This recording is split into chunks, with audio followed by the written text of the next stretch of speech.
Hello and welcome to my BMW 1 Series owner's review, observations that I've made over the last 8 months and 12,000 miles. Now I can go on forever about little details on cars, but I'll try and keep this video quite snappy.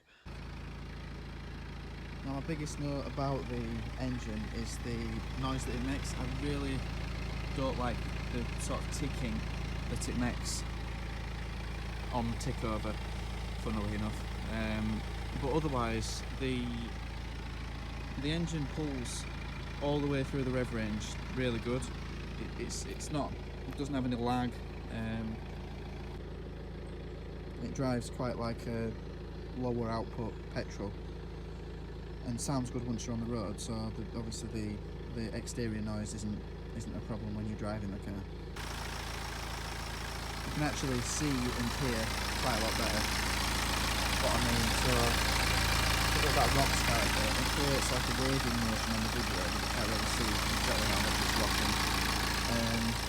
And one of the other things that I've noticed is this engine uses about a litre of oil every 5,000 miles, which, as far as I can tell, is quite common based on the forums online. I'm not sure why that is, and you would expect it from a high mileage large engine, but not a modern low mileage diesel. So it is an M Sport model, which gives you slightly lower suspension and things like that, but the wheels aren't standard. They're off the M135 or M140i. They were put on by the previous owner, and I do like them a lot. They're staggered, so the rears are wider, and they do look a lot better than the M Sport wheels, I think. I've also stuck to the Bridgestone run flats. I do quite like the way that they are, the way that they ride. The grip is great, and I don't think they're uncomfortable just because they're run flats. I mean, interior's pretty standard,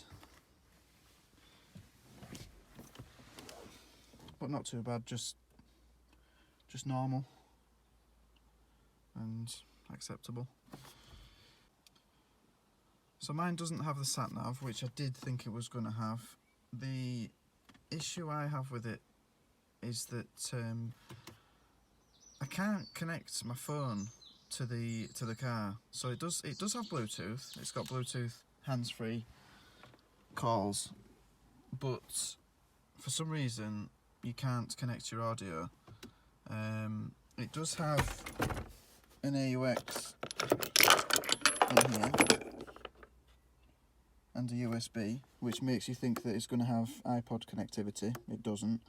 And also, if you have an iPhone, the AUX adapter that you get with the later iPhones for some reason stops the music from playing, so I can't work that out either. Apparently your only option is to get the Connected Drive, which is a subscription service. I don't know exactly how much it is, but I haven't got it. I also don't think that the speakers are all that great on the lower spec models, which I imagine this is. Other than it having the M Sport package, it's probably a low spec one.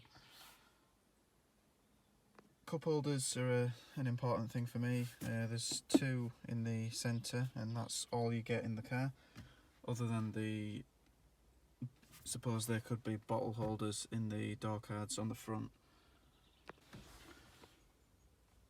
Also, I find it quite funny that there's a cigarette socket under here. I'm not entirely sure why. They're a bit like a miniature estate, but the height for loading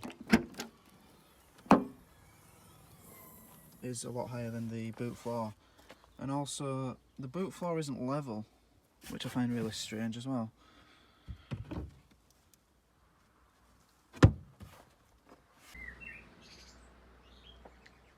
It does the job alright. I just make sure that when I'm loading not to catch the bumper, with there being a drop into the boot.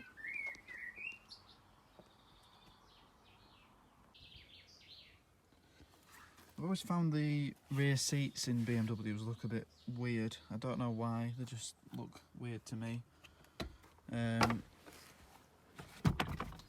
They fold almost flat, just gives you quite a bit more room. Another thing that I do like is the plastic on the rear of the front seats.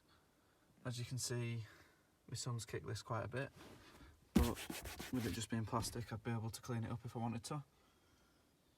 The rear doors on these are really big, which means that they're quite good for getting kids in.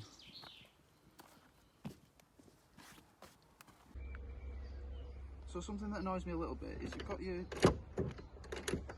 adjustment to move the seat forwards and backwards, but then on these ones that do the up and down, it's not a pump action like on Volvos and VWs. You've got to lift yourself up in the seat or do it out of the car.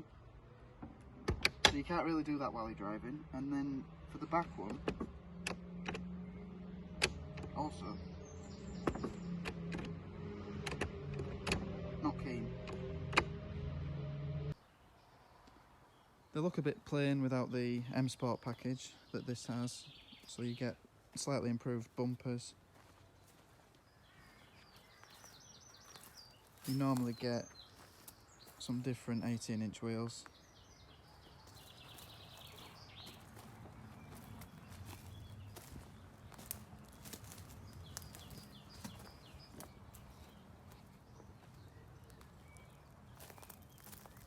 So if you've got a model that doesn't have the option of front parking sensors and you pull up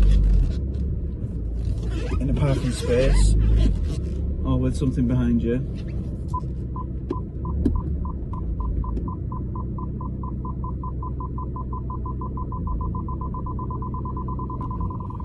and then stop.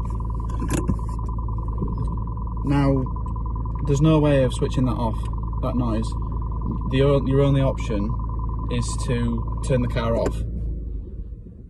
So if you wanted to leave the car running, you would have to switch the car off and back on again.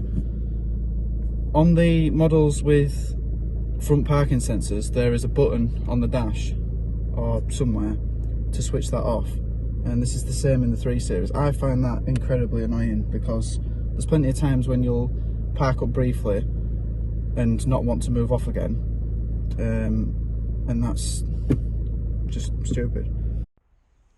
I've also had several comments about how weird it sounds when you switch the car off, like apparently it growls, so I'm just going to record a video because I haven't heard it myself.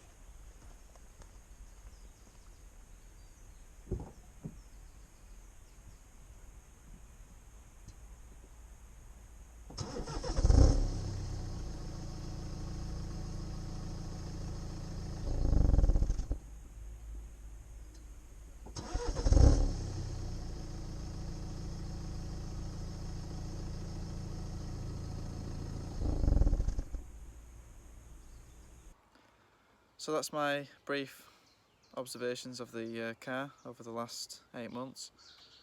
I can't help myself, so the road tax is 30 quid for the year and the MPG has averaged about 49 miles per gallon, mostly longer journeys. Thanks for watching. Any questions, just leave a comment and please subscribe to keep up with any projects that I've got going on.